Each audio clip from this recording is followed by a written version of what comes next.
other Americans followed the sunset as well, seeking their fortune.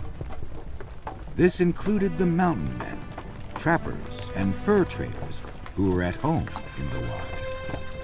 One such leader was Kit Carson, who served as a guide to Colonel John C. Fremont's surveying expeditions in the 1840s.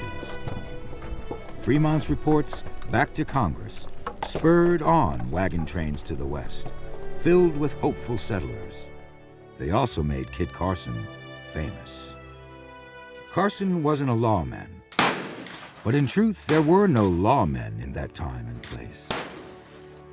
He and his fellow trappers lived in remote country, facing Native American attacks that were, however understandable, both terrifying and horrifying. John Fremont's expeditions, with Kit Carson as his guide, went a long way toward opening up the West. Fremont's team produced a detailed map of Oregon and Upper California. Trappers and fur traders like Carson helped blaze the trails to the West, and over time, missionaries, settlers, prospectors, speculators, and more followed.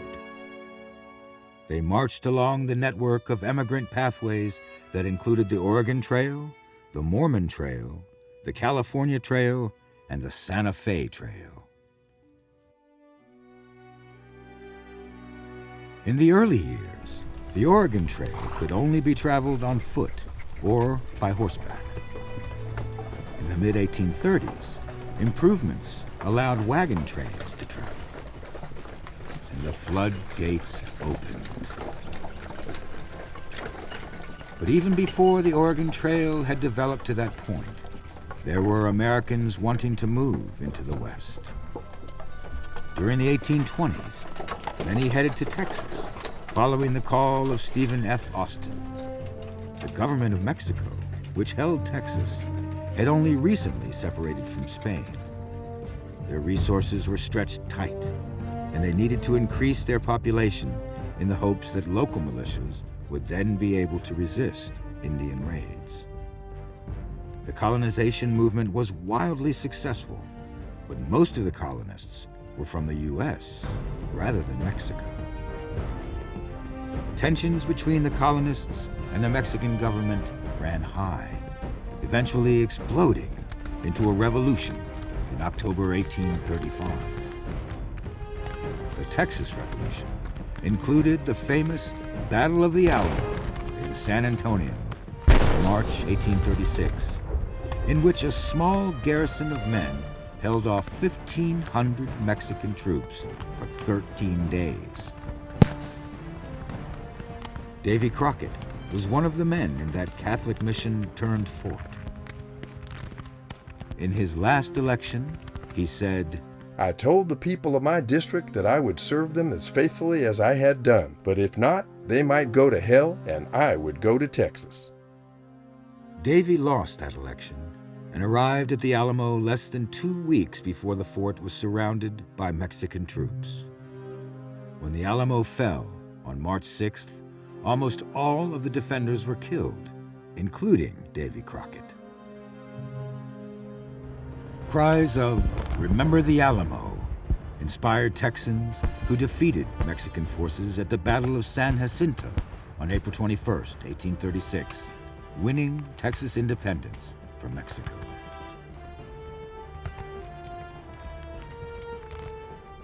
Texas then existed as an independent, sovereign nation until being annexed by the U.S. and admitted as a state, skipping the territorial stage in 1845. Again, the U.S. acquired a massive amount of land, and the settlers continued to pour in. This is a model 1841 U.S. rifle, nicknamed the Mississippi, not because it was made in Mississippi, but because a regiment of Mississippi volunteers commanded by a man named Jefferson Davis, who was later to become the President of the Confederate States of America, commanded a regiment of Mississippi volunteers armed with the Model 1841 rifle, in the Battle of Buena Vista during the Mexican-American War. The Battle of Buena Vista was fought in February of 1847, and the Mississippi Volunteers were instrumental in winning that battle for the Americans. They checked an assault by Mexican forces. This weapon is .54 caliber, and it's extremely unique because it is the very first shoulder arm in the U.S. arsenal with a percussion system. The percussion system is really quite simple. It has a cone, or a nipple as it's called, and a small percussion cap would be fitted to that. The cap was full of fulminating mixture called mercury fulminate. When you cock back the hammer and depress the trigger, the hammer strikes the cap, sending a hot jet of flame through this bolster into a hole in the barrel, igniting the main charge. It's really loaded very much like any muzzle loader. The main cartridge would be poured down the muzzle here and rammed home with the ramrod. Because this weapon has a great deal of brass furniture, was considered a very attractive weapon for its time. It's got a brass muzzle strap up here, brass band, brass trigger guard, patch box, and butt plate. In the wake of the annexation of Texas, America went to war with Mexico. American forces quickly captured New Mexico and California in 1846. Kit Carson played a significant role in the Mexican War and the capture of California. He had led Captain Fremont on another exploration expedition, but in this case, it was with the knowledge that war could be imminent.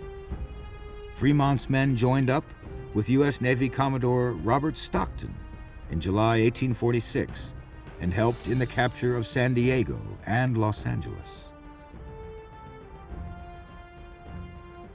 Carson was then detailed to deliver news of the capture of California to President Polk. Mexico ceded California to the U.S. in the Treaty of Guadalupe Hidalgo in February 1848. In December of that year, President James Polk confirmed to Congress what was already spread by rumor: gold had been found in California. And so the steady stream of people moving west became a flood. As many as 60,000 Americans traveled to California in 1849. San Francisco exploded from a population of 1,000 in 1848 to 25,000 in 1850.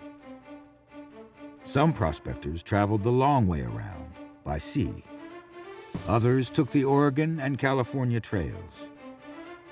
One of those, who caught gold fever at the age of 14, was William Buffalo Bill Cody. Cody wouldn't earn his more famous nickname until after the Civil War, but he didn't move west to hunt buffalo. He was looking for gold. He didn't find it because along the way he met an agent for the Pony Express and signed on. The Pony Express was in operation for just 18 months, from April 1860 to October 1861. But it is indelibly linked with the Old West. Although tens of thousands of Americans had moved west, they still wanted to communicate with the East. The riders faced serious dangers from hostile Indians and outlaws, not to mention the simple hazards of riding at top speed over rough ground. In November 1860, an editorial in the newspaper The Morning Transcript described the Pony Express and its impact on the lives of people on the frontier. Though but an infant institution, The pony has already become as familiar as the most familiar of household words to the people of California. Between it and the telegraph lines, which are being pushed toward Salt Lake City from the Mississippi Valley and from California, time and space have been annihilated to a very remarkable extent. The news of the recent presidential election, through the combined agency of the pony and the telegraph lines, reached California in 6 days from St. Louis. A very few months ago, we thought ourselves well off when intelligence reached us from the eastern side of the continent, and from 23 to 30 days, the pony has changed months into weeks. The Pony Express would soon be replaced by the telegraph, but in its brief existence, it captured for many the spirit of the West. Thanks for watching. If you'd like to help us produce more compelling historical content like this, please like, comment below, and share this video with fellow history buffs. And of course, be sure to subscribe to help keep history happening.